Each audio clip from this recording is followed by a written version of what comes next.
Hello, and welcome to Chill Touch. I'm going to take Mary Lou off of the screen. Welcome to Look at Things in Mary Lou's Room. Let's talk about it. Let's talk about Mary Lou's room. How's everyone going? I'm Sarah Kaplan. I'm here with my good friend Clint Trucks. How are you, Clint? Hey, it's me, Clint. I'm good. I'm having a nice day. Hell yeah, I love that. We love nice days here at Chill Touch. I'm just doing my traditional trying to post my promo thing on Instagram because I forgot to do it before we went live. I feel like you do this stuff to make me crazy. I might. This might be what I do. Well, you're a producer, Clint. How should I? Should I do it before we're on stream? I mean, we have trained this audience to expect something shambolic. So I guess that's fine. That's what we do. That's what we do because we don't want them to expect professionalism here on the Chill Touch stream. Any show professionalism, don't expect content. Don't expect Look, you produce our live improv show, which is very good and very professional, and I produce our live stream, which is very much not that. And that's just what happens when an improviser is being tasked with producing. Well, may I say, it gets better every week. Thank you. You're nailing it. Couldn't be more proud of you. Yeah, see, this time we actually started the stream within the 10 o'clock minute. Can I tell you a story about learning on the job? Yes. When I was hired, welcome. I talked somebody. Oh, good morning, Mariela. I talked somebody. We cannot hear you. A producing job, and this is a producing job where I was going to be managing a great deal of other people's money in a bit of proprietary budgeting software that's used in the entertainment industry. And I told them in the interview I knew how to use this, and I'd never touched it in my life. And they hired me, and they asked if I could start on a Monday, and I said I can't. I'm incredibly busy. I can start on Wednesday. And then on Monday and Tuesday, I went and took 2 classes on how to use the software. On a Wednesday, I started, and I've been doing it for 20 years. Amazing. That's how you do it. That's how you do it. When my first job out of college, I guess, was working for an art collective in Shanghai, where I, on the one hand, was the person responsible for so they would make art. They were like a high concept new media art collective. They weren't high concept, sorry. They were an experimental new media art collective. They would make art. They would give me completed works of art. And my job as a recent philosophy major was to then come up retroactively with the concepts for the art. Yes. You get shipped a box of Funko Pops and told to make these relevant to a social. No, I'd be given. Isn't that brilliant? Here's a real example. This is a piece of art that we sold for $25,000 to the, at the time, like CFO of Uber. It was like a 6-foot long print of a panoramic black and white photo of a desolate countryside with one broken down barn house. And all of their art was like overlaying physical media on top of LED screens that would play looping animations. And because there were LED screens, anything that was black wouldn't be illuminated. So you just get these like ghostly animations playing through like the canvas. It was actually very cool. And super cool. This was before OLED stuff existed. So it was like hard for people seeing it for the first time. It was like mind blowing. But it was this desolate landscape panorama with then just like the aliens from Space Invader, just like firing down at the landscape and exploding it. And that's it. Awesome. It was sick. No, I mean, that's what I liked about this place. They were just like, let's just make fun, cool art. And then because we know, because rich people expect a concept right now, we'll give them one. But that's not what motivates us. No. And we'll so just tack that on the end for the price tag. Yeah, they were like, if we worry about it in advance, that'll stop us from making art because we don't actually care about that. But part of this job involved them asking me, you already live in Shanghai, right? Oh, right. This art collective was in Shanghai.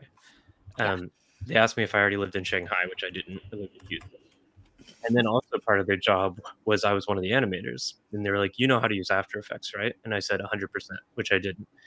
And it's the same thing. Like, you just show up when your Just boss do it. and you're watching like YouTube tutorials of some guy in India teaching you how to use After Effects, and then when he turns around to try to catch you, you're like back in your little workstation. You're like, oh no, I know exactly. I know what an adjustment layer is. Yeah. I think figure it out can be like a job skill. Like you don't have to arrive knowing how to do it. You just have to dedicate yourself to getting it done, right? Yeah. 100%. It's task oriented. Min Shoemust Ache Sweat tells us that Mary Lou is the new host of Mustache Glass Sweat. Cannon Radio. Mary Lou, I do you want to tell hosted us Glass what that? Cannon Radio yesterday. How'd It was that go? really, How'd it really go? fun. It was really fun. What'd you What were do? your And topics? next week, our topics were we were talking about druids and how to build a good druid. Because I play a druid in my Glass Cannon Pathfinder campaign, and that was really fun. We got to talk about like different kinds of druids and different like the way that games like build druids. And then Jared gave us a bunch of really cool druid history, which was very Oh. cool. And then we talked about Oblivion, which I've been playing. My wife is playing, and I'm sitting on the couch while she replays Oblivion, which was her favorite game ever. So she's very excited. No, I'm a very great. cool and professional nerd, so I don't need to know this. But can you tell the chat what Oblivion is? Elder Scrolls, like Skyrim, perhaps that rings Okay. a bell. Sure. Before Skyrim, This is about 20 years ago this game came out. Uh-huh. And it is beloved. And it just got remastered. So it's the exact same game, but in like the newer engine. So it like looks a lot better and runs better. Well, runs better, I don't know. But in classic Skyrim fashion, it's been remastered, so it looks like it's only 10 years older now. Beautiful. It's really fun so far. It's exactly the same. So there are some quality of life like things that are mind-boggling hilarious. But yeah, all the glitches are still there. It was made with love. But essentially, Fat Boy really on my bagel. They like there was a leak that they might have done it. Like nobody knew for sure if they had done it. And then there was a leak that it was going to come out. And then they dropped it 2 days later. I see. So it's pretty cool. That was definitely on purpose. And then it was a leak. Yeah. And what was the last bit? We talked about nature a lot. But then next week, Joe won't be there. Talk? Huh? No book club talk? There's no book club talk. No book club talk. But that book just became available on my Libby, A Black Tongue Thief. So I'm going to start reading that too. I reread it last week. So let me know when you're caught up. Okay. But next week, I'll be hosting it with Jared, just me and Jared. I was sort of like a color commentary this week. But next week, it's just me and Jared. And we're going to talk about LARP and a bunch of cool stuff. Fantastic. Yeah. Great. So, do you want to co-host this right now? Yeah. Great. And did you bring any topics? Because I didn't. Oblivion. Oh, right. We already did your topic. Yeah. It's been fun. Yeah. Did you play any Skyrim or anything, Sarah? Any Elder Scrolls at all? Do you remember one time, I think, were you the one? No, it wasn't you. No, I don't play one-player games. Right. I played... Weird. It's like your worst trait. I played about 30 hours of Horizon Zero Dawn when that was a new game. And that was a good game. Before Horizon Zero Dawn... With friend of the pod, Ashley Birch. I mean, she should be a friend of the pod. She is. She just hasn't going to do the yet. show. Oh, okay. Great. Yeah. Before that, the last one-player game I think I'd played, not counting Pokemon games, was Ocarina of Time that I played back through in high school. That's crazy. And that's it. The Those idea are my two experiences. of not playing one-player games is crazy to me. And there's been a trend recently. I only play one-player games. I don't want to play with other people. I don't want people in the room when I'm playing. But there's been a trend of modern games where you'll be playing a one-player game, but because every machine is online, they will let other people invade your game. Get the fuck out of my game. Get out. I don't want you there. That's what bad. are you thinking? What do you think about like Death Stranding and how you can't see other players, but you can see like their ghosts? So, I mean, I guess I appreciate the mechanic in that, you know, the evidence that other people exist in the world does not offend me. I guess. Okay. I just don't want to be. I'm busy having a leisurely stroll around this post-apocalypse, and then I get sniped by a fucking teenager who I've never met. Fuck you! Get out of my game. Yeah. Get out of my game. Get out of my game. Get out of my game for lawn. sure. Get off my lawn. I trend toward agreeing with you, but then I played WoW, and I loved that about like how there's some things you cannot do without other people. Sure. And like you have to either like make friends with a stranger or like get some pals to do it with you, and like that's kind of fun and cool. I had an MMORPG moment, but my most memorable moments playing WoW, a game that I played for, I don't know, 5,000 hours or something like that, like in its first iteration, was my character always needed money, and I just programmed a bunch of macros and hotkeys to make my character do a choreographed dance in motion, and I would just go stand in the middle of town and put on an act. I would busk, I guess. Wow. Until much higher level people came and gave me money. Yeah. And that's a shameful time in my life, but it is real.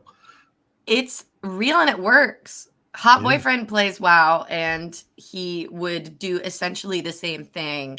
Stand in the town square. Not so performative, perhaps. Maybe not so aerobic. But he would like, you know, chat in the area chat and be like, sure. Hear ye, I am but a poor and humble, you know, servant, and need those of great hero to help me, you know, and like flatter whomever was around, and people would be like, okay, cool, what do you need? You know, here you go, dude. Like, okay, we're gonna go do this dungeon that I'm way too underleveled for, but you aren't, and get me a good thing. And it worked. Because I had I bought WoW the week it came out. It meant I had an OG account where I could, like, my character name was able to be a thing that no one could get anymore. Like, my character's name was Dodger. Like, an ungettable name. Yeah. And after I had stopped playing the game for a solid decade, I got reached out to by the folks at Blizzard to tell me that my account had been stolen by somebody in Korea who had clearly done so because they'd wanted the name. And they said, what would you like us to do about it? I said, let them have it. I don't care. That was my last interaction with WoW, was talking to the Blizzard folks saying I didn't care. That's funny. Yeah. Hey, Greg Heaney is in the chat talking about Dodger. I lived with Greg at the time, and we would all play WoW and just leave our doors open. It was a house with 6 filthy boys in it. And we would all play WoW and just open our doors and yell at each other. Keyboards. That was like the OG Discord server. It was just your house with the doors open. Yep. And yelling. I bet that was so fun. Yeah. I also wanted to issue a soft correction. I play one-player games, but only roguelikes. Okay. Any favorites? And I've been playing Balatro, and I don't know. Slay the Spire is great. I've really enjoyed the deck building roguelike trend of the last few years. I can't get into it. When I was in college, I put like definitely 300 something hours into Binding of Isaac. Wow. I've heard about Binding of Isaac. That's a deck builder? No, it's not. That one's like a kind of like a dungeon crawl, a classic roguelike dungeon crawling, upgrade your weapons. Cool. Yeah, those are great. I think my problem with the one-player game that I struggle with is I find that they tend to replicate the sort of existential angst that I feel in real life. especially if what it's, do I do? Sure. yeah, especially if it's open world, like a Breath of the Wild. No way could I play that, because I'm just like, I'm playing a game so that you tell me exactly what to do and care about. You want to feel like you're safe in someone's hands. I just want to shut my agency off completely. Like, I want to turn my brain into an algorithm machine processing inputs. Like, I love blackjack for the same reason. It's a very simple game, and I just sit there and experience the dopamine rush of. I like gambling, I guess is what I'm saying. I guess, like, really I prefer gambling over games. Do you like meat-based gambling? Are you a casino person? I love casinos, and I think if I lived in Vegas, I would have developed a real problem. When I lived in London in college, I did a semester there, and I was a big Houston Texans fan at the time, so I would go watch every Texans game at the Hippodrome Casino on Sunday nights because it was the only place that played American football. And this was the season the Texans went 2-14, and I would watch the Texans lose with all my British nerd American football friends, and then I would go drop 20 pounds on a blackjack table. I would lose that. That would be all my money, and I would go home sad. Sounds like an incredible pastime. Yeah, my girlfriend and I broke up shortly after that. We were traveling abroad together. You had the same win rate of blackjack that the Texans were having that year. Well, you see, Mins Cum Ustachis wheat. This is my new game. Speaking of sweaty. Yeah, sorry. All right, Minshew mustache sweat. I'm from Houston, so it's not really my choice. Yeah. Otherwise, she'd choose something more winning. No, I wouldn't. But we can't help where we're born. I only watched the Texans in the first place as a way to connect back to my brothers and my friends from Houston when I was off in college. Oh, that's beautiful. That's what sports is for. And then, fantasy football was the best. I was a hardcore fantasy football addict all through college and for the first few years outside of college. That shit's the best for just like not thinking about anything else. Why'd you lose interest in this? Where did it go? It was a combination of I want you to say hormones. I want to be very clear. Yeah, no, I am. Like, I transitioned, and it's not that the hormones made football less interesting. It's that I was less afraid of my own mind. Interesting. And I had been like I'd been using fantasy football. Like, during a fantasy football season, you can literally think about there's infinite depth to that game. At any given time, you can be like trolling the free agency pool and deciding like, ooh, Stephon Diggs is injured, but should I pick him up in the hopes that by like week 11 he's back or whatever? Or you can be constructing imaginary trades, or you can be. It's just because it's a real life thing. It's infinitely deep. And anytime you start having a thought that you're like, well, I don't want to confront that thought. You know what I'm going to do? I'm going to see if I can work out a trade to get a better like wide receiver too. And so in part, transitioning helped because I was like more okay with being in my own head. Got it. There's something about it that you said because it's a real world thing. Yeah. Because it's real people with like real stats and stuff. That's what turns me off about it, because to me it feels even more false. Because yes, it's real, but like, no, it's not. Like, even more false than what though? Like, would you play fantasy like football? Like an imaginary game and imaginary characters and something like that? Because it feels like,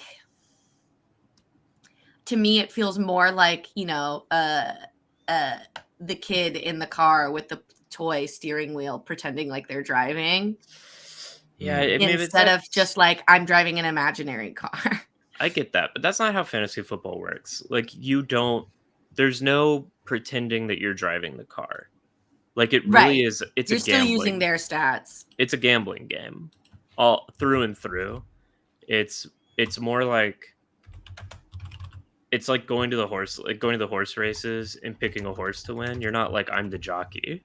Right. Fantasy football, every time you play a fantasy football game, it's like picking, 100 different horses in 100 races and hoping that all the individual little races turn out in your favor. Fair. It's just super gambling. That is the kind of, so the only sort of gambling I could see myself, that's not true. I've fallen into like light gambling traps. But the second you do it, like you're betting on 100 things and you're playing odds, all of a sudden the story portion of it has flown out the door. Yeah. That's why I think less. I don't understand it, because to me, what fantasy football is, in my conception, is not super gambling. It's like, I'm drafting my super team of my angels, of my like favorite best friends, and we're gonna fight it together. And like, you want to win because it's your team, but like, that's not it at all. It's No, just that's like, not it at all. it's super gambling, but I see it as like the story of like what Clint is talking about. What it does for the story, so it's not a narrative internal to the fantasy football game, like your standard video game.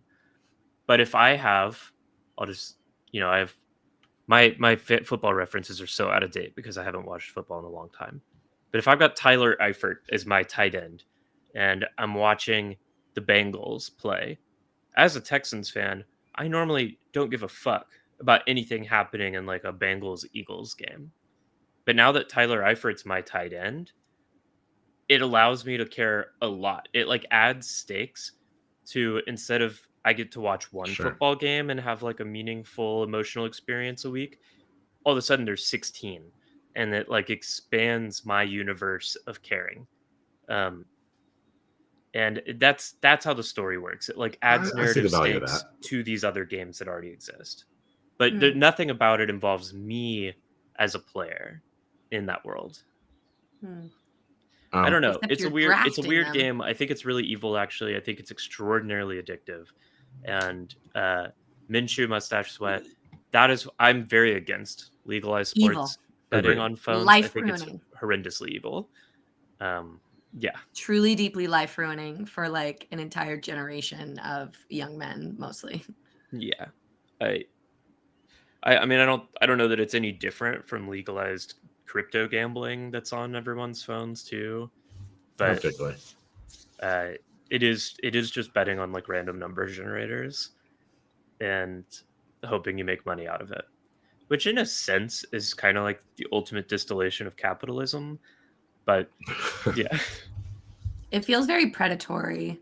Oh yeah, because it's so because it's so gamified and it's so everywhere. Like every commercial is DraftKings, every commercial is about fantasy, like, and turning that into something, that used to be fun and then like can literally ruin your life is very dystopic. Yeah, I think John Oliver did a recent thing on it. I think it was last week tonight. And they were talking about like they were profiling one woman who like once you start betting enough money, you get added to like a VIP club where you get your own personal betting concierge who reaches out to you and stuff. And she tried to leave because she recognized she was a gambling addict and it was ruining her life. And she like stopped. She was betting sober for a while, and then the concierge starts reaching out to you and is like, oh, hey, I noticed you haven't placed any bets recently. Like, how about we give you a little loan? How about we offer you some credits? You want to just make like a little 3-team parlay this weekend? And it's extraordinarily predatory. It's like the pit boss, Yeah. It's just wandering over and you can't walk out the door. Just keep you in the door. Mm-hmm. Yeah. Scary.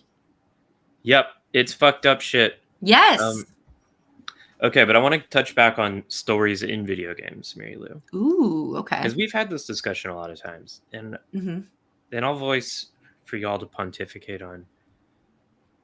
See, I find, and I know this is an idiosyncratic thing because video games are clearly like the most profitable media right now and extremely popular. But I find it so hard to get invested in or care about or follow a story that's presented in a game that I'm playing. Like the fact that I am playing a character that has some agency in there, and like Horizon Zero Dawn, I'm being told this story, and I love Horizon Zero Dawn because I like fighting robots, but like such a good game. The story beyond it, I'm just so put out of the immersive experience of this story by the fact that I know that like um Aloy is running around in circles, jumping and squatting and fucking embarrassing herself trying to kill like a single little like robot cow because I'm so bad at video games that I'm like now I can't take the story seriously because like maybe it's just because I'm bad, but also the fact that I can do those things renders the story fake. Like I guess I break my own immersion by playing the game. Mm. Do you The not have only that games where I've experience? ever had like I generally play long story role playing Yeah, like that's my shit too. Open or openish world games. And yet I admit I've not had deep emotional like responses to the games that I probably put the most hours in generally. Whereas the first time I played Last of Us, which is a game you can beat in 20 hours or something like that, and is quite railroady. There's a story being told, and you do not have much agency at all to determine where it goes. You really are along for the ride. It's much more like reading a book. Yeah. That game fucked me up. The first one, like I played it in like 2 or 3 sittings, and I thought about it for like 5 years. Yeah. Yeah, I find it really interesting. I don't know what to say. There's like I think maybe your brain is expecting a movie more, right? With like more careful pacing and just the fact that like a video game includes a learning curve that doesn't go at the pace of entertainment but goes at the like actual pace of how fast you're learning. Yeah, that is the same reason that you get brought out is the reason that a lot of people get brought in, right? Is that they can self-insert, excuse me, and like feel more intimately attached to the story and the character that way because they spent time learning and growing with them. Yeah, I don't know if it's because I'm expecting a movie. I'm just going to offer evidence. I've never met a cutscene I was not desperate to skip. Oh, I love a cutscene. Interesting. I love a cutscene. I get so impatient. I think it's not that I'm expecting. I think it's not that I'm expecting a movie. Hi, Willa. Hi, Willa. I think it's that what I really enjoy are. I mean, Tim Rogers. Have y'all seen Action Button reviews? No. Tim Rogers is an amazing video game analyst, writer, reviewer. Used to work in video games for a long time. Now he makes these like. His most recent video was just a playthrough of LA Noire that was 10 hours long, but he makes like 3 to 5 hour long reviews of games. So he'll pick like a random 90s Japanese dating sim and then just do like the most in-depth analysis of this game you could imagine. And I don't even care about video games, and Willa will put these on and I'll find myself sucked in for like 45 minutes at a time. That's great. But he uses the word esports to refer to any game that like he's like League of Legends is an esport separate from the professional world of League of Legends. If you enjoy playing League of Legends, you enjoy playing esports. And I think that's what I like. Like if I'm playing a video game, I don't want it to be like a movie at all, actually. I want it to be Super Smash Bros. Every time. Got it. Yeah, and I'm the exact opposite. Like I don't want to play Super Smash Bros. Because why? Why am I here? Why am I doing this? I don't care. Yeah. I'm not good at fighting. Like I'm just going to lose a bunch. Yeah. Maybe I'll win some, but like it's just not worth it to me. To me, I'm there for the story and the discovery and that like narrative changing thread that I'm exploring. I also love exploring. I think he would count like a lot of, my guess is he'd say a lot of the way that like World of Warcraft dungeons work is esport, like mechanics focused gaming over narrative, I guess. That was a good example because so much of it is narrative story. Like the solo leveling part is like there's so much lore and character and story. It's like incredibly in depth and like very cool lore. But like I would say the majority of the game, the majority of the player's focus is esport, either PvP or, you know, PvE team co-op thing. But like the physical majority of the game is narrative solo leveling. Yeah. My wife played Destiny very I loved Destiny. I played a Destiny with your wife a little bit. So, and I spent years on the couch while Destiny was happening at me. And I would ask, like, what's that robot want with that other robot? She's like, I don't know. I don't know the story. I don't care. But there is a story in Destiny, and that's what's cool. Meanwhile, I found out that the guy who wrote lore for Destiny wrote a series of novels, and I read all 3 of them that are not Destiny related. They're the Trader Baru Cormorant. Check it out; it's great. Oh my God, he wrote the lore for Destiny. I loved the Trader Baru Cormorant. Yeah, I loved it. Right? Are you excited for the 4th one? Wait, I've not read the 4th one. I've only read 3 of them. No. Yeah, I know. It hasn't come out yet. Oh, okay. There you go. But I'm excited for it. There you go. Great books. Yeah. That's so funny, Mary Lou. I think we have the opposite experiences of agency and purpose within games. Yeah. Because I'm like, what do you mean Super Smash Bros? What's the point? The point is clear. You knock someone off the map. And I get so bored. And you try not to get knocked off the map. Yeah, I do. I have tried that, and I'm not good at it. And to me, it's just so boring. Oh, I'm really bad at it. Over and over and over again. And like in the narrative games, I'm still doing the same thing over and over and over again. But it's given me the skin of like why it matters, because now I'm doing it because I'm going to become the leader of the Thieves Guild, you know? And like this time I'm doing it because I'm breaking into a tomb, a crypt to like steal the, you know, stone. And it's just the same things over and over, but it's given me like a new reason. And I think for me, it's those skins of like narrative motivation that feel arbitrary. They feel like arbitrary lies. Like it feels like maybe it's like a little too close to what I grew up with. My dad always, like, I'd complain about school. Why do I have to do homework? Why do I have to like participate in this arbitrary society? And my dad would be like, you have to play the game. And then like people put these skins of meaning on top of capitalism or whatever norms. And they just so off-putting to me. Whereas maybe something like a Super Smash Bros. Or a Balatro is just a refreshingly honest, like, no, there is no point. Try to push this guy off stage. And I'm just like, so soothing.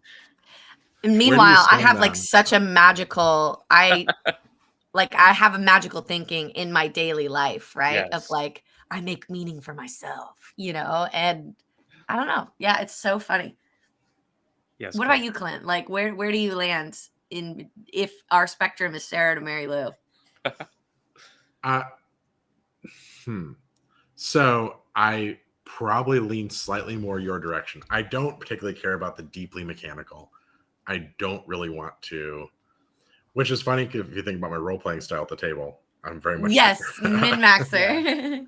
Except I want the min-maxing to have narrative reason. Underpinning. Yes, 100%. Correct.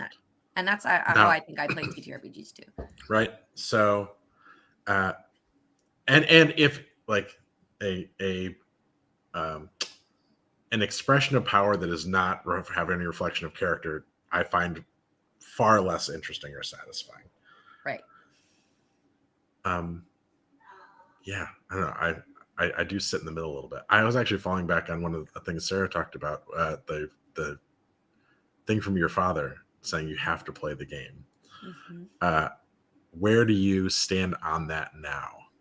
Do you think, and now we're getting a classic chill touch social switch. Yeah. Let's get deep. So I actually have a lot of thoughts on this as well. So let's do it. My dad was not you have to play the game guy. If I thought something was nonsensical or like a waste of time or an unnecessary performance for other people, my dad wouldn't force me to do it, to the point like in junior high we were learning about how to diagram sentences, and my dad, who has a master's degree in linguistics, I saw me doing it and I was like, why are we doing this? He's like, I don't know, that's dumb, there's no reason to do that. And he went and he talked to the teacher and said, this is a dumb thing to do, and we all stopped doing it. Or I didn't do homework for the most part because I convinced my dad, a thing that I still believe: school is their time and at home is my time. 100%. And my dad's like, okay, if that's your choice. But he also never checked in on me again, and no one saw a report card for a million years, and I barely graduated high school. Now, as an older man nearing my 70s, I look back at it's not true. I look back at the games that I refused to play, and I was like, but they were so easy and the benefits were so great. If I had just tried this much more to not be an iconoclast and get kicked out of Boy Scouts because I refused to do the Pledge of Allegiance because I really want to talk about how Under God was added in the 1950s and was but that's real though. That's important. It's all completely real, except that no adult in my life wanted to have that conversation with me except my dad. And if I had just been like, okay, whatever you want, I could have had a smoother and perhaps you can draft off of society much easier. I think that's so. As an educator myself, like I've been teaching for the last 10 years, and by teaching I mean tutoring, so I get like a much more intimate relationship with my students, and I hear this all the time because I teach from everywhere from like late elementary school, early middle school to like late high school, early college. And I hear all the time, like, why do I need to learn this? Why do I need to learn math when I'm going to be a screenwriter, you know? And and part of it is like Sarah's dad said, right? You got to play the game. But part of it isn't, because why do you need to learn math? No, you probably won't be diagramming sentences for your job. No, you probably won't be writing the equation of a line, but you will be thinking logically. You will be using your problem solving skills. You will be visualizing physical solutions to problems. You will be like focusing on the figure from the Gestalt. You will be needing that like grit of doing something that you don't want to do but should be doing anyway. So all of the things that you're doing in school, they are not necessarily, they are teaching you specific skills that are giving you general benefits, if that makes sense. Things and I understand as an adult that I don't know if my brain was willing to accept that input. I want to like challenge that a little bit, Mary Lou. Please do. I think there are ways in which that's true, but I think it's not like a generalizable idea, right? It's more true in an ideal situation, and that ideal situation is not always right. When you're in an ideal situation, if you go to a school where you only have good teachers who are motivated by educating you, and you're not actually in like a capitalism compliance factory that's trying to turn out good workers, I would agree with you. But when you find yourself like, if you're being asked to do, I guess it depends, like I'll stick with diagramming sentences. I think diagramming sentences is actually a super valuable thing to learn how to do, and like a super valuable way to think about language, and helps a lot with understanding the logical structures of syntax, which are then like, those are basic skills for understanding how to evaluate arguments, how to like read critically and understand. However, if young Clint can already do it, like if the issue isn't that diagramming sentences is useless, but that, yes, I understand how to do this, I don't need to do 30 samples of it because it's not going to help me learn, I already get it, then I think totally that is now playing the game. This no longer is in service of educating you. This is just in service of the ritual. And that, well, like, and it's teaching you, don't do it. It's teaching you well, I disagree with you there because it's teaching you physical grit. It's teaching you that sometimes as a person in the world, as an adult, you have to do things that are good for you, but that you don't necessarily And but instantly see the that's where I benefit of. disagree, Mary Lou. I don't think that's good for you. I agree It's with like learning to brush your teeth every day, no, you it's not, know? because brushing your teeth every day actually is good for you. But if child Clint understands how to diagram sentences, those 30 problems don't actually benefit him. Like, the part of it that's good for him is it's making him better at complying and better at, like, disregarding his own instincts for what's meaningful. I think they Yeah. look really similar, but I think that's part of Well, the insidious part of education, is that it conflates those 2 ideas. yes, I agree with you there, but I would also challenge that like it's not necessarily bad to learn how to comply with the capitalist system because if if you learn that skill and are able to use it, then you more easily get a high school diploma, right? And then you're more easily able to get a job that earns you money so that you can eat in a capitalist hellscape. And if you don't, right? If Clint didn't get a high school diploma, it'd be a lot harder for him to get a job and It eat. was And then close. you're less able to function in the Sure. society. You're better able to criticize and become an agent in society if you can eat. I'm not And saying that's not true. Like, I agree with you. These students exist in a capitalist hellscape, and, like, to a certain extent, depending on their various levels of privilege, are going to have to, like, figure out what they need to do to survive within it, and that's going to be different depending on where you're coming from. mhm, um but I would say, like, that's different. If you're really honest with your student and you say, like, here's why you have to brush your teeth every day, because you just have to do daily maintenance on your teeth. That sucks. That's part of being a human body. And if you don't want your teeth to be, like, fucked and cost you a lot of money and dental insurance and pain down the line, that's what you have to do. mhm, Here's why you have to do problem sets for stuff you already understand. Um, if someone had been honest with me and been like, look, it's not like that, it's not the same thing. It mhm. is instead like, here is the reality. I'm going to lay out the reality for you. These are the choices you have to make. Like, this is the system, and you are free to choose how you want to interact with that. But just so you know, like, these are things that might suck and might be arbitrary. But in order to get to a point within this system you're stuck in, where you maybe will have the ability to, like, ignore them, for now the strategic move is to do them. But I'm not going to try to tell you it's better for you. Yeah, yeah, I would well, yeah, that's part of also is that it's teaching you the skills of actions and consequences and weighing benefits and costs.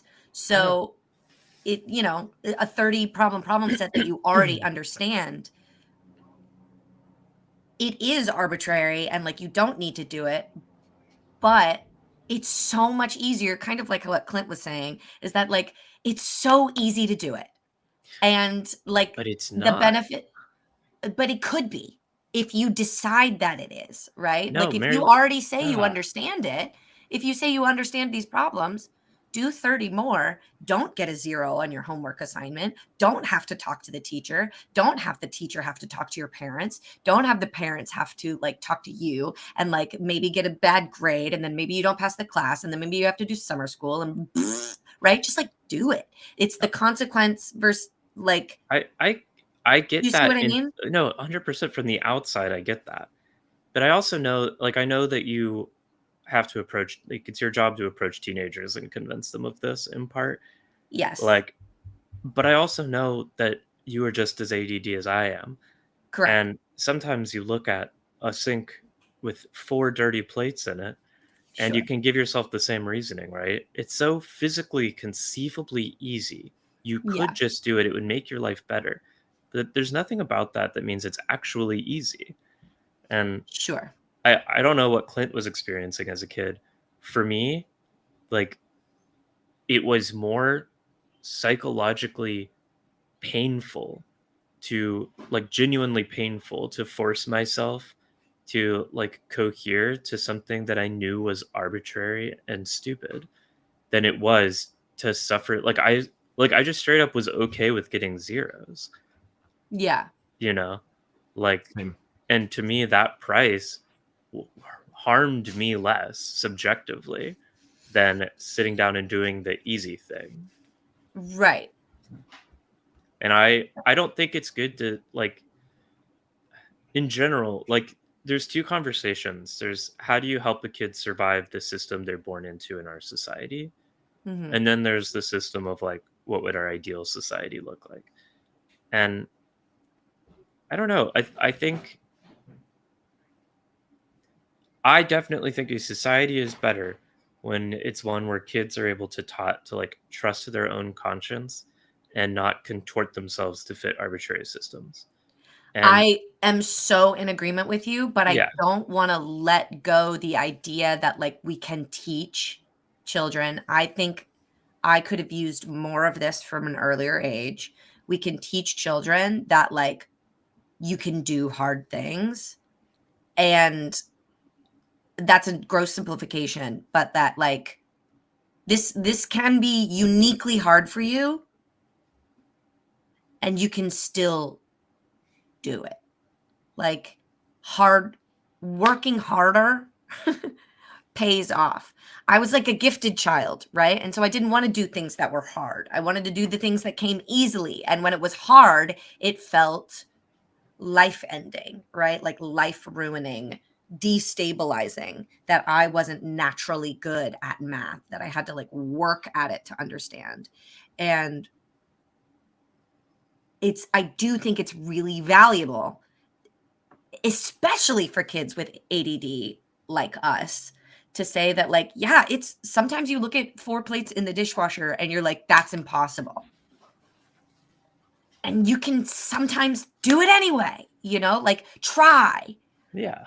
And so the 30 problems in the problem set, it is arbitrary and it is stupid and unnecessary sometimes. But like there is a skill in learning to push through that anyway and do it anyway. So you should be able to listen to your own conscience and your own instincts and your own intuition of like, this isn't necessary for me, and so I don't want to play energy into that. But it's also a skill in education. We call it grit.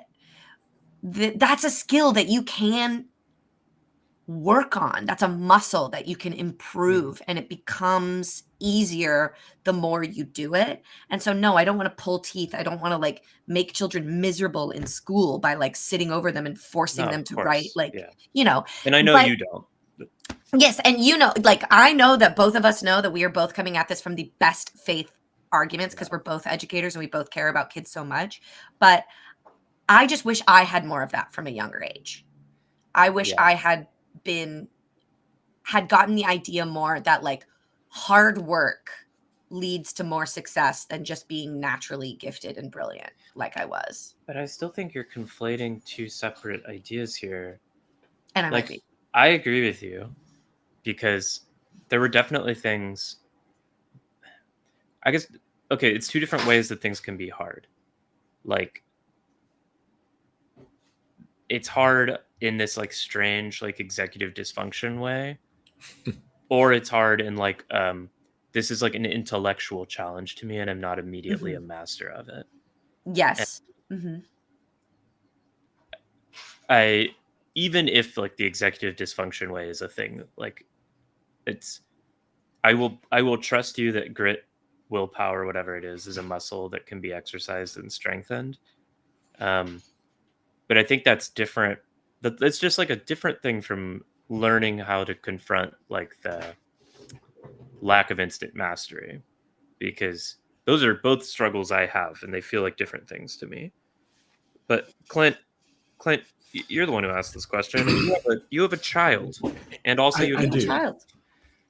And I thinking about my own experience of when I was making the decisions to like follow what it was easiest, but also, and then in hindsight, looking back at when hard work would have benefited me.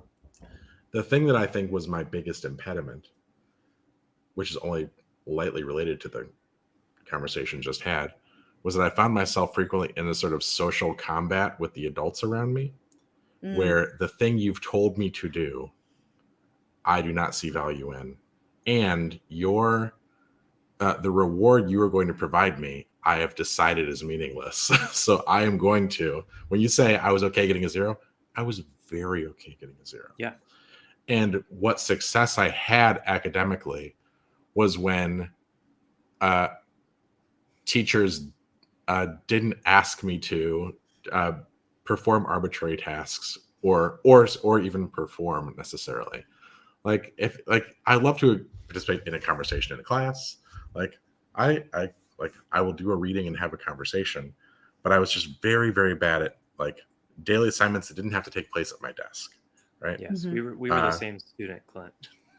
except you left high school and went to Harvard. The month before I left high school, my 3 favorite teachers gathered me in a room and cried at me and said I wasn't going to graduate. What kind of high school did you go to? Public. I think that might be the difference. Like, I was very fortunate to go to, the best private school in Houston. I had, for the most part, really amazing teachers. And when I would have these exact same social combats you're describing, I had a few teachers, like the ones who stuck with me in like a trauma way that I bring up all the time, who like didn't listen and tried to like push me into the mold in a way that I would then just reject even harder. But for the most part, I had teachers who either didn't really assign much of that kind of work because they also agreed, or like would find compromises with me. Like I remember the Reverend Han, who was one of my English teachers. He was great. He's went on to be like one of the directors of the Interfaith Council of Houston. And I was like 2 weeks past the due date for an English paper I was supposed to write for him. And I'd just been having this like ongoing conversation with him about like, can you explain to me why I need to do this? And then he would sit and talk to me. Like we would have conversations in his office regularly about all the broad context of that and like what it is. And eventually like 3-4 weeks later, I turned in a paper because he's like, it's this thing you're talking about, Mary Lou. Like his line was like, you will have to turn in a paper. I will let you turn it in whenever you can, and it can be about whatever you want. But you do have to give me a paper because I can't like just let you not do it. Yeah. And that's like, I was lucky to have teachers who could understand me and like would find ways to compromise with me. Did you ever find, as a gifted student, teachers or any adults sometimes gave you an assumption of grace you didn't deserve? I had an example. I felt like that, yeah, but I'll listen. Yeah. In an advanced chemistry class where I was simply not doing the work, and the result would just sleep. I would just sleep the entire class in their goddamn face. And I was kept after class by the teacher, assuming I was going to be told to leave the class. And instead he said, Clint, I'm really sorry. I know what's going on. We're going too slow for you, and we're boring you, and I apologize. This was not the case, by the way, but I just nodded. And he said, you don't have to do any more of the out-of-class work ever again. You have to do the in-class work. You have to take the tests. But at the end of the semester, give me a paper on anything you want it to be about. So I wrote a paper on The Dragons of Eden by Carl Sagan. But this was not, I did not earn this right by being an incredible student. I earned this right by being an actually terrible student, because the teacher simply had the assumption that I was somehow far beyond the material. I was not. I was bored, but I was not bored because it was remedial. But maybe I agree you didn't earn it, but I don't think it's a question of earning. Like, I think a good teacher's job is to recognize the ways that his different students might engage with the material or might be better motivated to learn. And like, you don't earn the privilege to do that by being the genius who's mastered chemistry. That might just be him saying, like, okay, look, I'm going to help you out because I can tell this will make it easier for you to be in this chemistry class this way. It's not how every student might learn most maximally, but it'll work for you.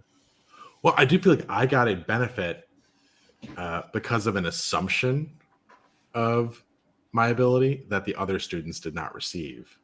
Yeah. And I know that I walked out of the class, like, I could still talk to you in great detail about The Dragons of Eden by Carl Sagan and couldn't tell you a thing about advanced chemistry.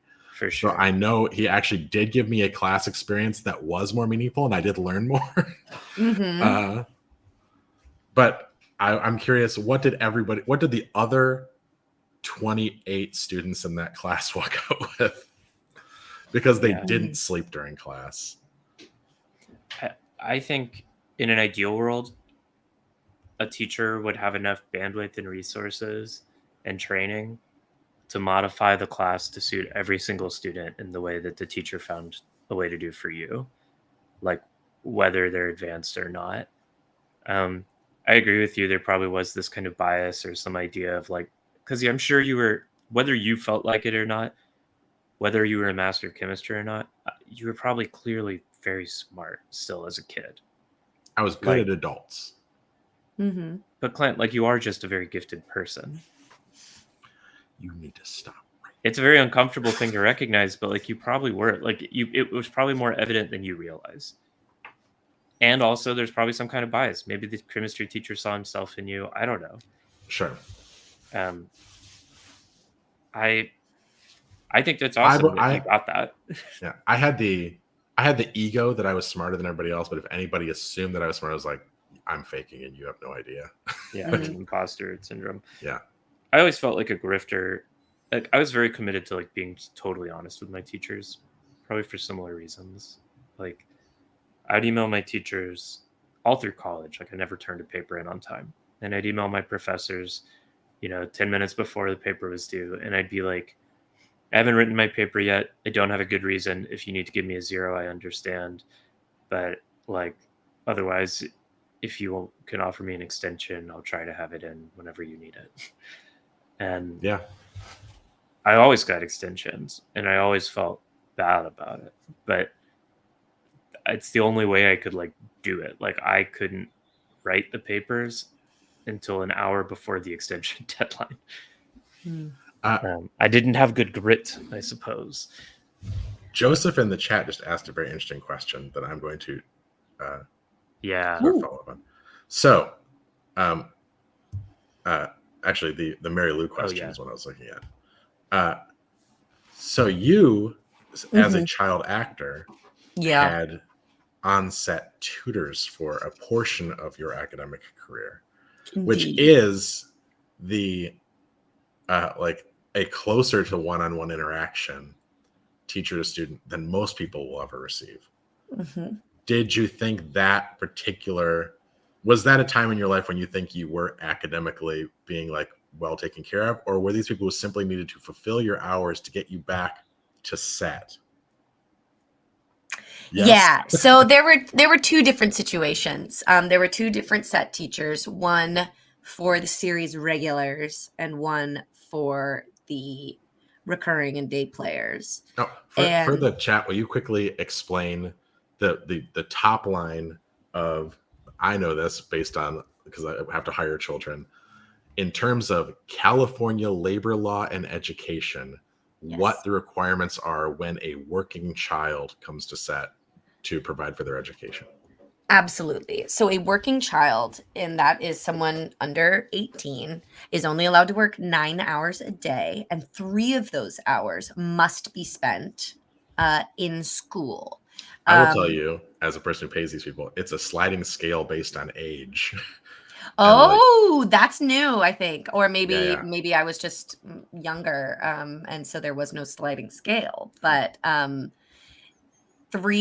was 3 hours that you have to spend in school, but you can also bank hours. So you could spend extra time in school on one day and then use hours from the bank to reduce the number of hours you could spend in school on another day, but it was a minimum of always 1 hour had to be spent in school on set. Were you ever And invited to Andrew set on days where you didn't have to work? You weren't on the schedule, but you did have to go to school. Does that ever happen? I did not have those. Okay. No. And I don't believe the set would not enforce that. On days that you were not working, there was absolutely no enforced school time.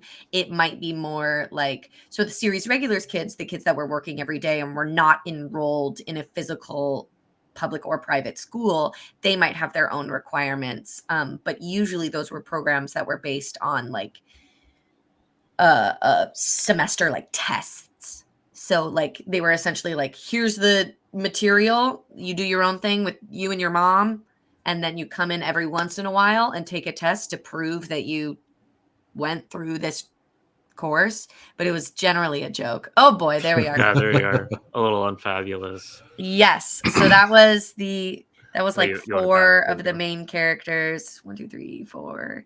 And then so half of these were regulars and half of these were recurring, like me, and we would be in a different school. I didn't know it would take up the whole screen. Awesome.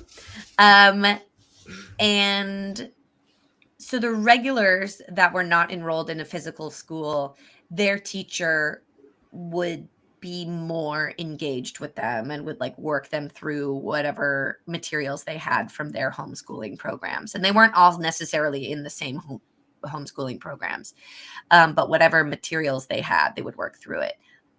I would get my schedule the week before, and I would go to my teachers and say, next week, I'm going to be missing Tuesday, Thursday, and Friday. And they would say, great, here is a manila envelope of all of the things we will be doing. On Friday, we'll actually be taking a test. So here is a sealed, test for you to take on Friday, and go. And I would get all my work from my teachers the week before. You were in a school while doing this. I just assumed you'd been one of the on-set kids. Nope. I was in public high school and public middle school the entire time that I was working. And some weeks I would be working 5 days a week. And so I would say, the week before, I would say, I need the entire week. And they would give me what they can. And some days I would only be working 1 day a week. It really depended on the episode. And I would just go to set school and open my envelope and like see what I had and just do that myself. And often my set teachers would proctor tests. So they'd take that envelope, that sealed envelope of that test, and crack it open and say, okay, you have 50 minutes, go. And then they'd put it in seal it up in an envelope and send me back home with it. And it was very easy for me. But is because I enjoyed adult praise. And I enjoyed getting 100s and A+. And like, you guys were like, I don't mind getting a 0. I would mind so much if I got a 0, right? Because I was more the type of kid where I was like, if I can get 100, I'm going to. Do you know what I mean? Like, it was... Yeah, it would bother me on stuff. If I, like, took a test, I wanted 100. Mm-hmm. If I, like, actually put effort into writing a paper, I wanted an A+. But I didn't mind getting 0s when I knew it was, like, my choice.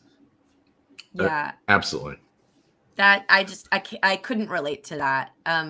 There were things that didn't matter to me that I wouldn't do, but grades to me were incredibly, incredibly important. And that's because I had decided from a very young age that I like wanted to go to an Ivy League and was like, grades, I must have them, Yes. Well, I was so deeply judgmental of the homework kids. Like, yeah, me too. Like, but I also, here's the thing. I also was judgmental of those kids. The kids that got the good grades because they worked hard, I was judgmental of them. I somehow lived in this in between where I was like, I do the homework because I can and it's easy and I do it and I get my hundreds. But like the kids who work really hard to get the same grades that I do, lame. I was in every honors class, but not in National Honor Society. And I would literally look at them as like, you're not better than me. I didn't. And we weren't. My experience wasn't judging people because they were working hard to get the same grades as me. I was judging people because they thought that grades mattered. Yeah. Like, I had no problem with people working hard. I was envious of people's ability to work hard, actually. It was more like, yeah, my judgment was like, you only slept 3 hours last night because you were studying for a fucking test? Yeah. Yeah. I wanted the grades, not because I thought the grades mattered, but because the grades were getting me somewhere. Well, yeah, you were enjoying the narrative overlay, just like you do in Oblivion or Skyrim. Oh no, it was a story I was telling myself. But yeah, so just to finish the discussion of like being an actor kid, it was when I was in Los Angeles. I was born in San Diego, and so started acting there. Teachers did not understand. Definitely did not. Yeah. This was a huge problem in our specific high school. This is my little brother. I believe that. I didn't know what when people said they were studying, I didn't know what they were doing. I didn't understand what they were doing. A lot of them weren't doing anything that would productively work as studying is the problem. Yeah. For me, studying was about efficiency. I want to study I want to spend as little time studying as possible for the most amount of point gain. Yes, sure. Possible.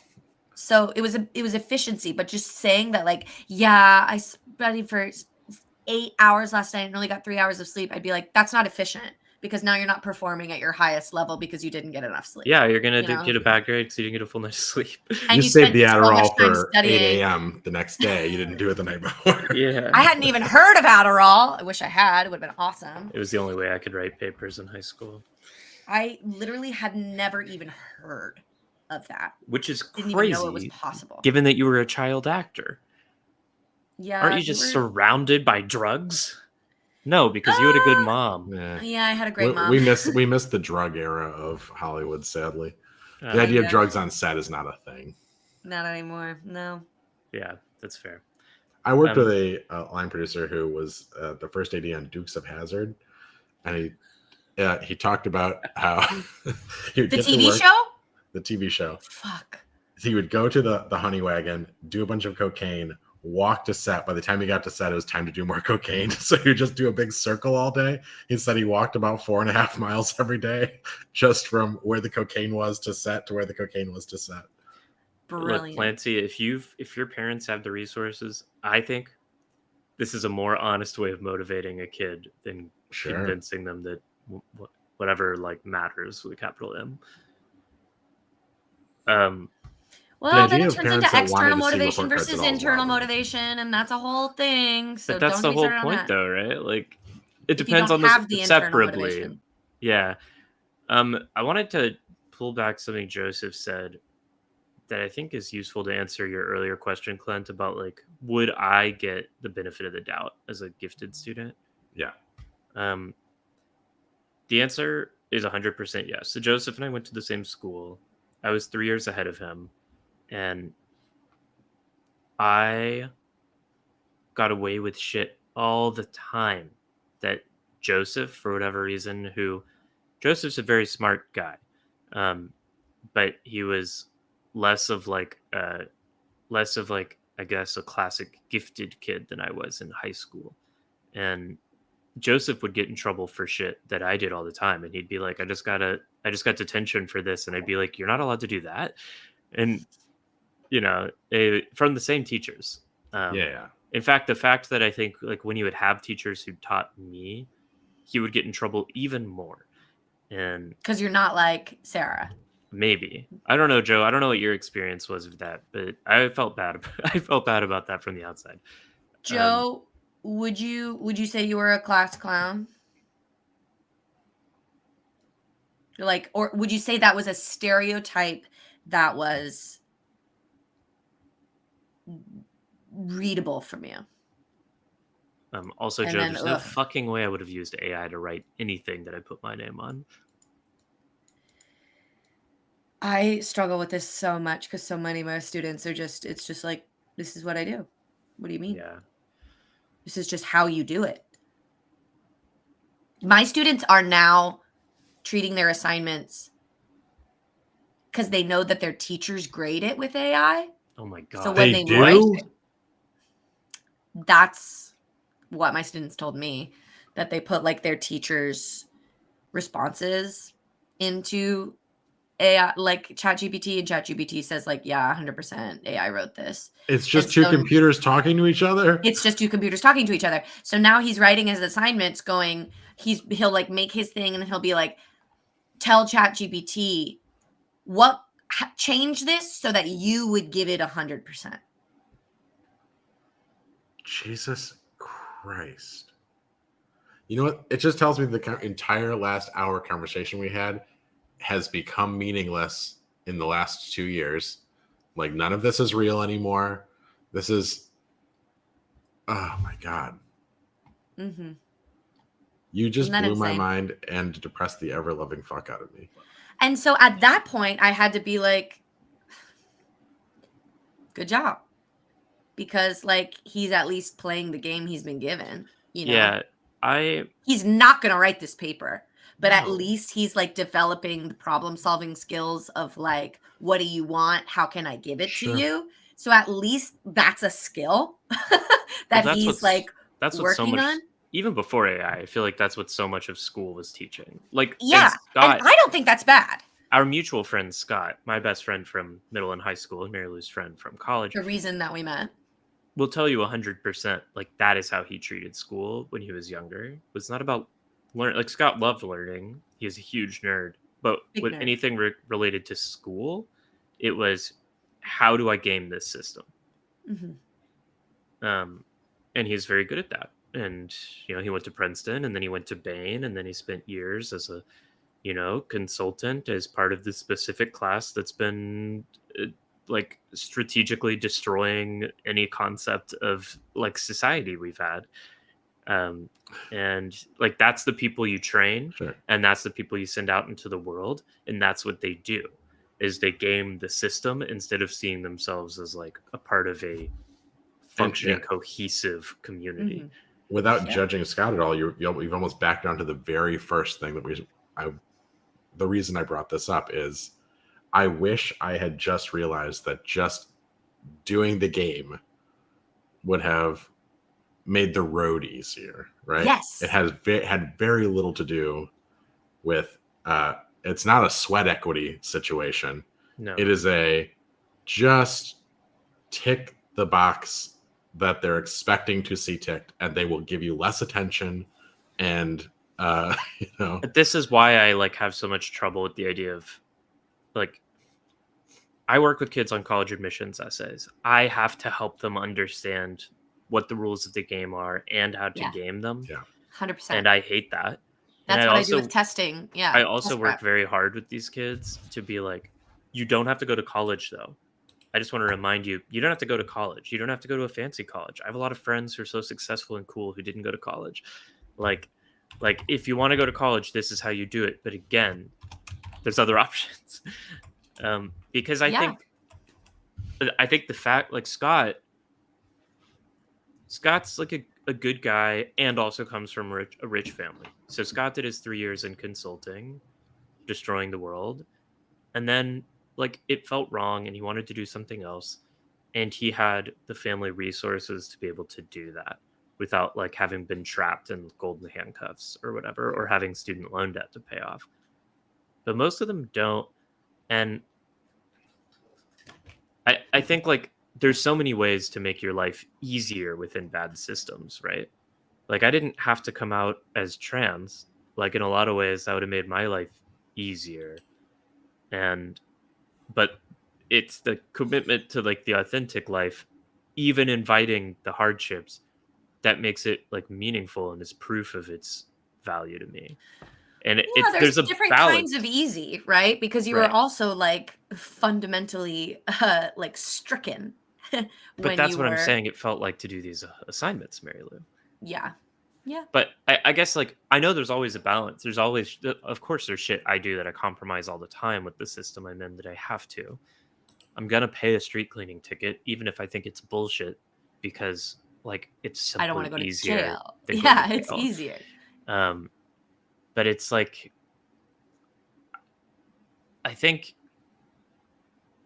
it's cool, Clip, that you grew up the way you did, and I understand there's ways your life would have been easier if you'd learned, and maybe it would have benefited you to have some teacher who is better equipped to help you understand, like, well, here I need to help you figure out your personal values first. Who do you want to be? And then we can Right. help you figure out what the acceptable compromises are with this game.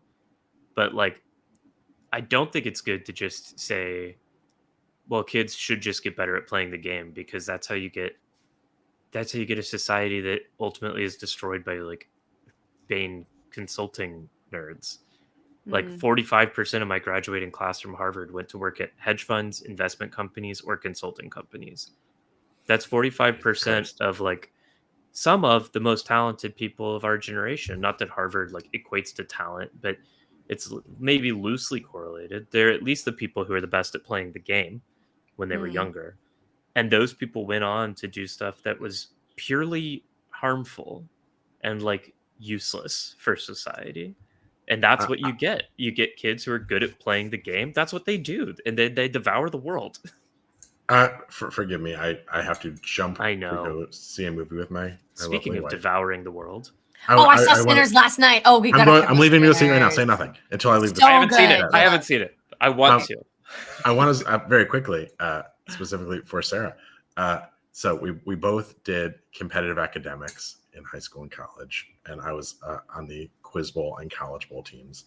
And in college, we would go and play Harvard and the Ivies and whatnot, and we would beat them sometimes. But it was also very clear when those kids walked in, they were different animals than we were. They knew shit we did not know about how to move in the world, and it was quite clear just from the way they walked in the goddamn door. I was like, oh, that's the difference between us and you, right? Public school and private school. Yeah, I definitely felt that.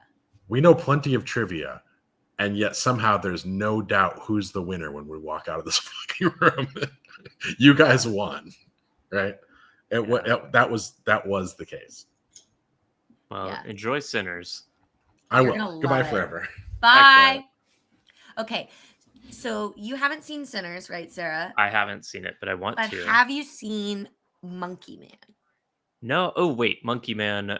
Yes, with Monkey Dev Man. Patel. Yeah, great movie. Okay, I feel like we've already talked about this, and I won't really spoil. I don't think this is spoiling Sinners. Okay.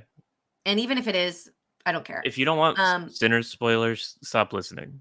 Leave the chat. Yeah, if you don't want Sinners spoilers, stop listening. And this isn't a spoiler about a plot. It's referencing a vibe, a tone at the end of the movie.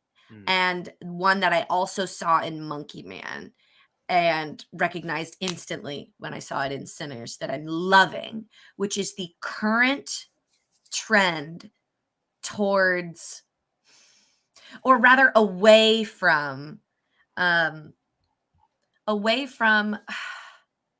okay, you know, at the end of Avatar, The Last Airbender, where Aang is like, he has the Fire Emperor, the Fire Lord, and he's like, got him at his mercy, and they're like, kill him. And he's like, no, because that would make me just as bad, right? Okay, So I know. I get where you're going. Yeah. Right. So that is very culturally sort of like accepted as like the norm. When you have the bad guy on his knees, yeah, you show mercy. The good guy doesn't kill him. He shows him mercy because killing him would make you just as bad as the bad guy. And that to me feels like baseline. That is just sort of like how pop culture in the last, I don't know, generation, 20, 30 50 years has been we no longer slay the dragon. This is not a spoiler, Joseph, because have you seen the movie? No, this is not a spoiler. He hasn't seen the movie. This is not a spoiler at all. And Clancy, you're onto something, coming back to that. And in Monkey Man, what I loved, this is a spoiler for Monkey Man for sure. What I loved about it's been out forever. Is that at the end, like, he could show him mercy and he fucking didn't. He killed him. And thank God, because that guy was a monster. And if he could have gotten out of it, he would. And leaving him alive is more harm. Like, tangibly more harm. And killing these bad guys, all of the bad guys that Monkey Man kills, is like good. And I remember watching it, and Monkey Man has some faults in its pacing and whatever, but as a whole, I really loved it as a piece of art. And what I loved, and as a story, and what I loved the most was that of being like, no, bad guys should die. Bad guys should die, and I should kill them, and that doesn't make me as bad as a bad guy. He's like bad for, maybe he's bad, I don't know, for other reasons, but he's not bad for killing bad guys, right? Sometimes you got to do some murders. And there's a similar vibe to Sinners, is all I'll say, that I love. So when Michael B. Jordan has the bad guy in his clutches at the very end of the movie and is being asked to show mercy, I'm just kidding, Mary Lou. Don't say anymore. I don't know. Yeah. That's like literally not. Yeah. Lizard so Man. Not a spoiler. Done. I think spoilers are done. I think that's good. And I was actually thinking about this recently in a different context because of the Pope dying. And the Pope. The people. Yes, exactly, Joe. We're going to do a conclave. Yeah, because Aang kills like dozens of Fire Nation soldiers all the time. And the Pope is to me similar vibe. Like, it's the real life version of this. It's the like, you're not allowed to criticize someone right after they died. Like, the man died. I hate that shit. Right? And like, people are in mourning. The man died. Like, show some respect. But that's only a request made of powerful men. Right? Yeah. Like, how many people are dying in Gaza every day right now? And there's no assumption that those people would get respect or a period of mourning before they're like criticized by the same people asking us to respect the Pope. And the show some respect to whom? I'm not going to his family and being like, fuck your dead dad, Which, again, or like, he's not supposed to have. Right. Or like his best friends. I'm not going to like his best cardinal friend and being like, fuck your Pope, right? Yeah. Like, that would be showing respect. I'm not going to go to somebody's house and after like their dad just died and been like, I actually hated your dad for these reasons, right? Yeah. Even if I had really good reasons. Like, that's showing respect. Yeah, I'm not going to message Brian Thompson's family the day that Luigi kills him and say, like, your dad was a monster. Was a monster, even though he was, right? But that's showing respect, right? That's showing respect. Whether deserved or not, that's what that would be. Actually, just like saying an opinion about the Pope, a global figure, as me, a citizen of the globe, that's not disrespectful. Like, that's not what that means. Showing respect versus like being disrespectful. Those are completely different actions. So it's like, doesn't make sense as a criticism. It's just a silence. Yeah. Is all it is. Yeah, exactly. They don't actually believe it. I get really upset. I do too. Like, this is something my mom reached, because I posted a video about the Pope the day he died. Really? And because Pope Francis... this was a good Pope, wasn't he? No, that's the point. Oh. I can show you some clips if you want. But it'll get the stream taken down. They don't. So that's why I made the video and posted it the day he died. This Pope is known as the progressive Pope. He's known as like LGBTQ ally Pope because he said gay people don't go to heaven. But gay people don't go to hell. But he was one of the main vectors by which like propaganda about gender ideology was spread around the world. Like, gender ideology as a phrase was invented by the previous pope, and this pope was going around to groups of thousands of Catholics. He was going to, like, Hungary, which is a country that currently A has, terrifying like, a terrifying lockdown, alt-right. right-wing, yes, that, like, already is super targeting trans people there and queer people, and he's giving speeches about how, like, transgenderism is a violation of natural law. Like, God wants us to recognize the inherent natural differences between men and women. Like, we have our doctrine of complementarity. Gender ideology, according to Pope Francis, was one of, along with like climate collapse and nuclear war, the three most biggest threats to humanity in the modern Awesome. age. And Awesome. like, he's a decade, he's spreading that shit all around the world. I don't think Yeah, that's fucked up. the modern anti-trans shit would be happening without him in the Catholic Church. And I was like, I know Embarrassing that's the best pope we've had. his branding is so good that Yeah. queer people post about him having been an ally pope. And like, and even some queer people will be like, well, that's not what he meant. Like, he meant something else by gender ideology. And it's like, well, he told a story. He told a story that I quoted in this video. A dad asked his son what he wants to be when he grows up. The son says, a girl. And that's when the dad knew that there were books in the school libraries, textbooks that were spreading gender ideology. And I'm like, yeah, he knew what he was saying. Yeah, he This isn't absolutely some knew what he was saying. misinterpretation. No. But people like Matt Bernstein, who's a great, like, gay, queer, leftist YouTuber, is the day he died spreading stuff about how he was an honest pope. Look at the difference between a real Christian and JD Vance and all that stuff. I have a question for you. Yeah.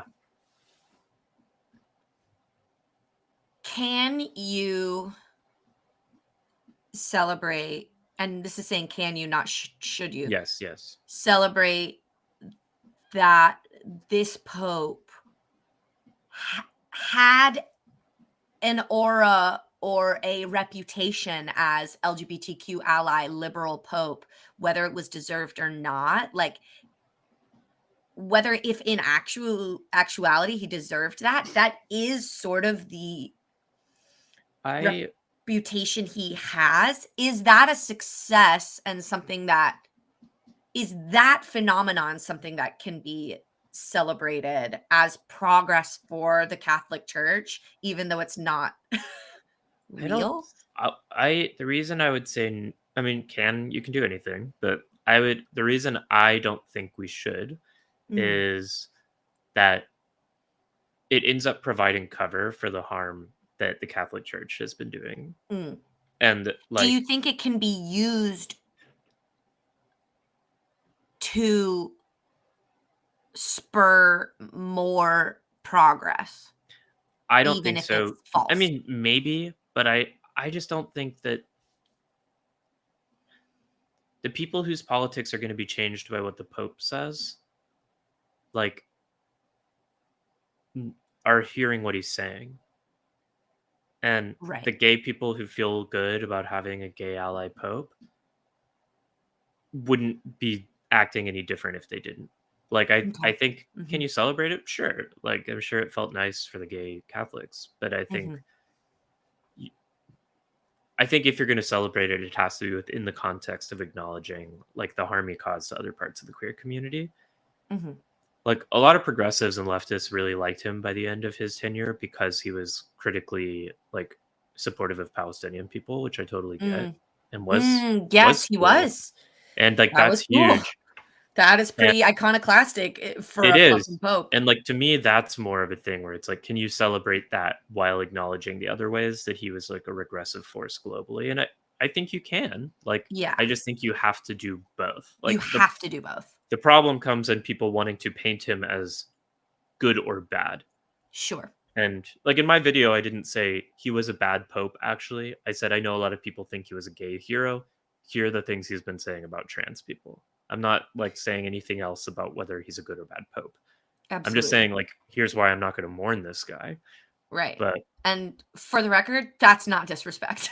That is, if anything, respect. because you're actually looking at a man and his effect on the world instead of his deification, which I guess is the whole thing with the Catholic Church. I'm not Catholic, never have been, don't get it, but love their whole aesthetic, love their vibe. They've got great fashion. I'm really not into their vibe right now, just because like the Catholic Church is like objectively evil. Objectively. And has been causing a lot of trouble recently. Like JD Vance is one of these converted adult Catholic converts. Opus so dark-sided. Oh, there's so many unbelievably dark-sided. Like the Catholics wrote Project 2025. Yes. Like that was a Catholic project. Trad cats.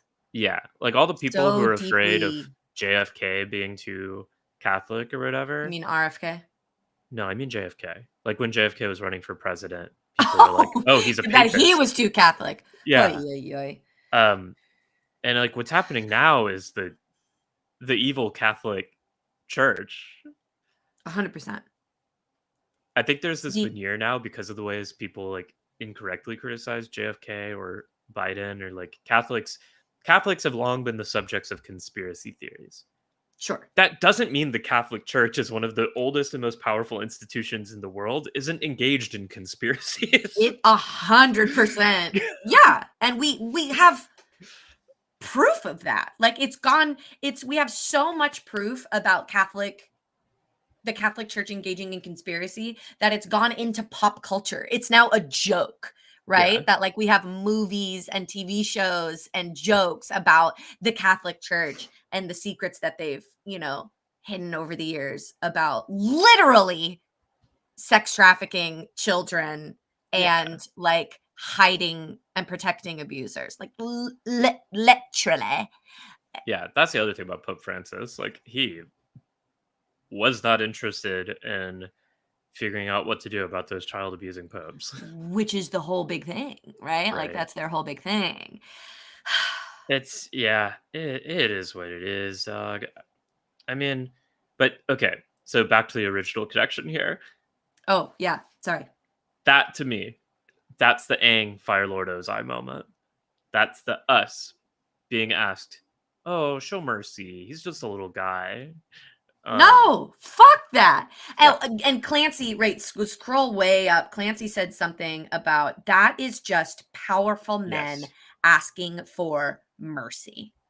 And that's those in power asking for mercy at 11:21 a.m. Clancy had clocked that. That is 100% exactly it. It's the tastemakers. It's the producers going like, but wouldn't that be nice if you ever got in a position where you had the powerful down on their knees? Well, I identify more with the powerful. So mercy, please. It's because and henchmen are okay to kill because they're not real people. That's the boss. Thing. Like they don't see them. This is what's going on with the Silicon Valley monarchists, your Elon Musks, your Peter Thiel, your Brian Johnson, like all these people. They fundamentally don't see the rest of us as human beings. Which is why killing Brian Taylor is a terrorism crime, and why Luigi Mangione is being charged with terrorism when people die because they're denied healthcare by the thousands Brian daily. Thompson, but yeah. Oh, what did I say? Brian Taylor? Yeah. I don't care. You get it. Yeah, we get it. That his murder was considered an act of terrorism because it's being read as an attack on the ruling class at large, which is a way more grave crime to those in power than the thousands of actual human beings who are dying from denied health care. Yeah. Did you see Taylor Lorenz on Fox News? No. Do you know who Taylor Lorenz is? Yes. You don't like her?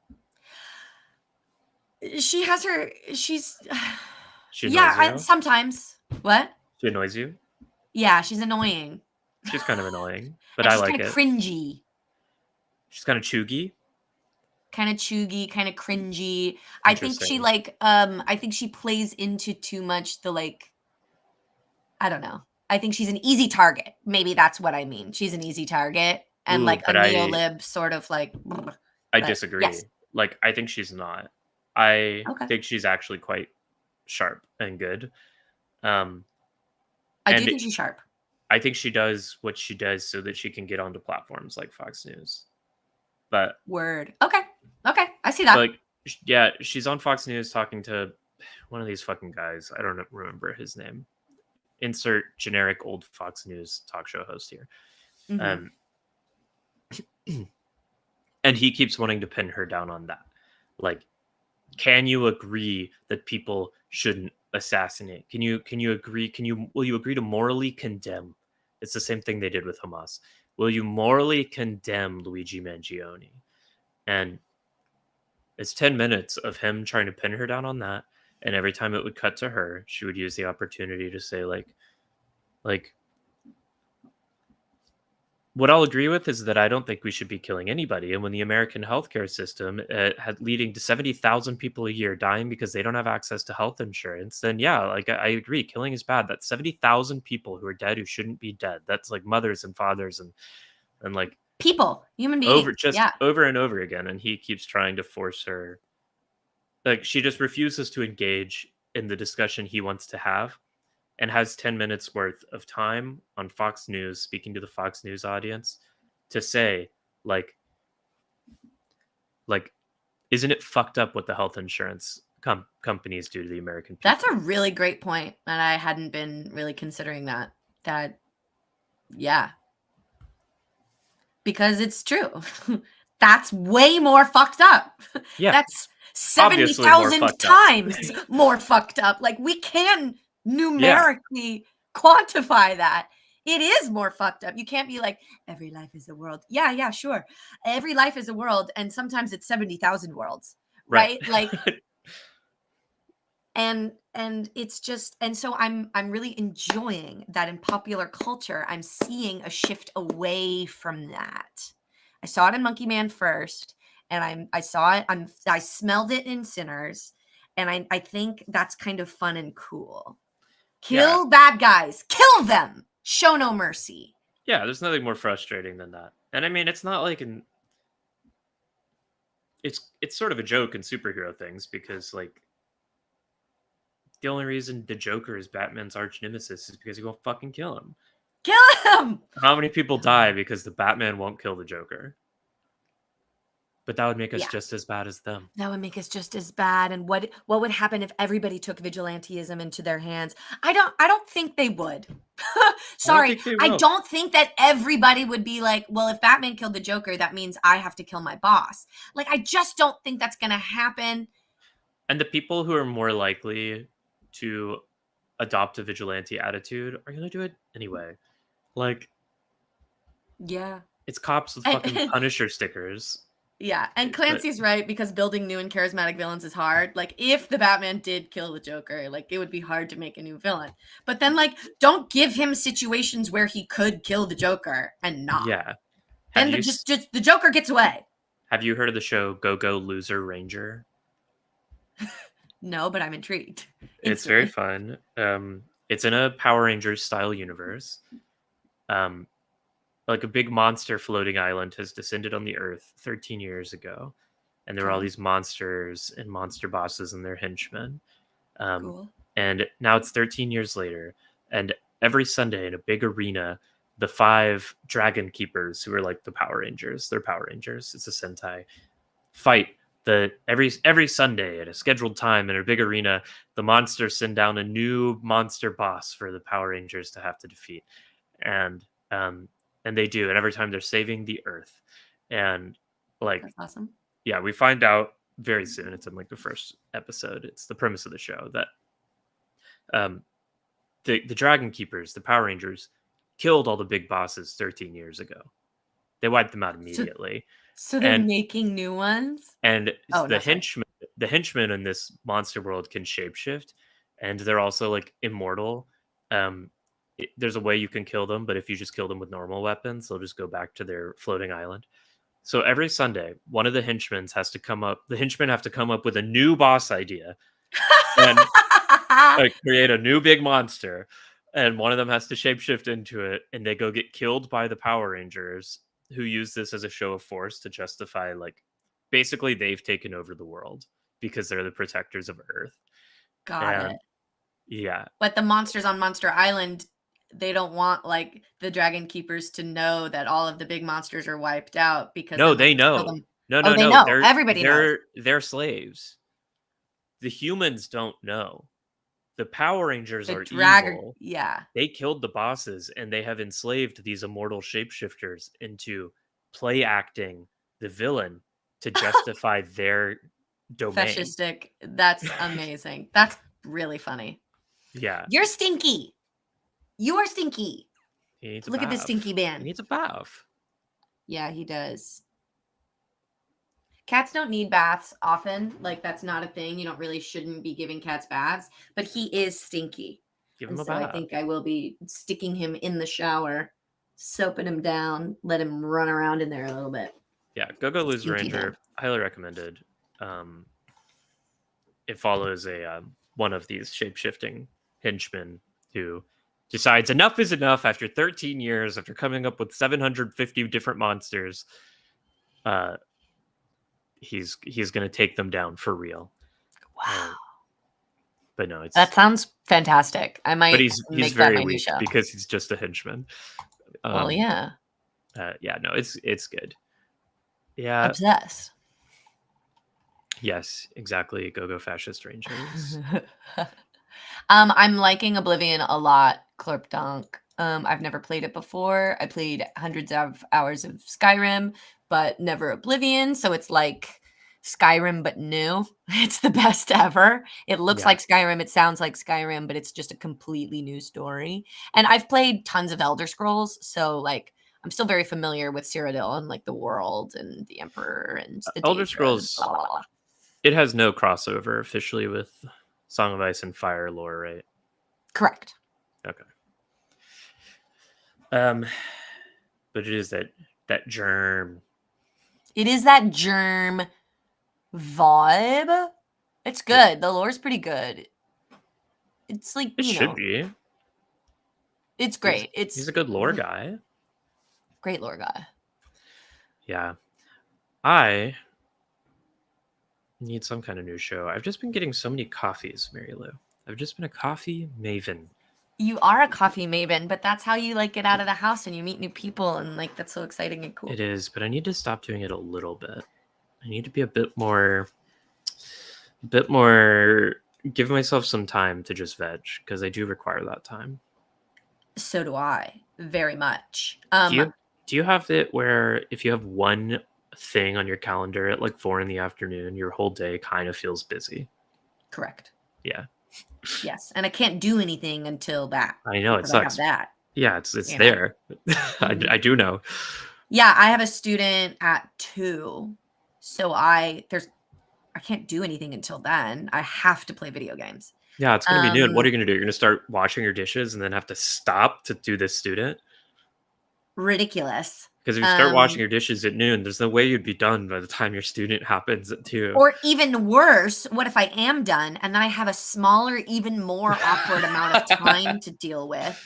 Yeah. When I could just choose to play video games from now until the student, which would be a very efficient use of time, because I'm playing video games. That's one activity, one clear That's activity. One clear activity. No awkward chunks. To my exactly, no awkward chunks, no transitions. I don't like transitions because that's more decisions about what to do. Yeah. Or I can make one decision. Video game.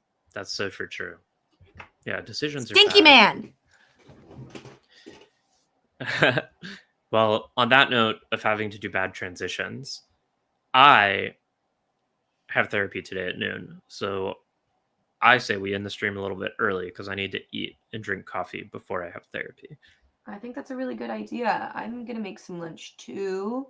I'm surprised Fat Boy's looking so well at the camera. He really is. He's like kind of getting sleepy now that Mama's holding him. Man. Yeah. Yeah, he's such an idiot. I literally can hold him like this and he'll fall asleep. Wow, thank you so much, Joe. That means a lot. Thanks, Joe. We're also good at loves us. Get out of here, Fat Boy. Stinky man. Let's go make lunch. Let's do it. Bye, everyone. Thank you so much for joining us today for an exciting entry of Chill Touch Weekly Adventures. Tune in next week, where Who knows what monster we'll be facing?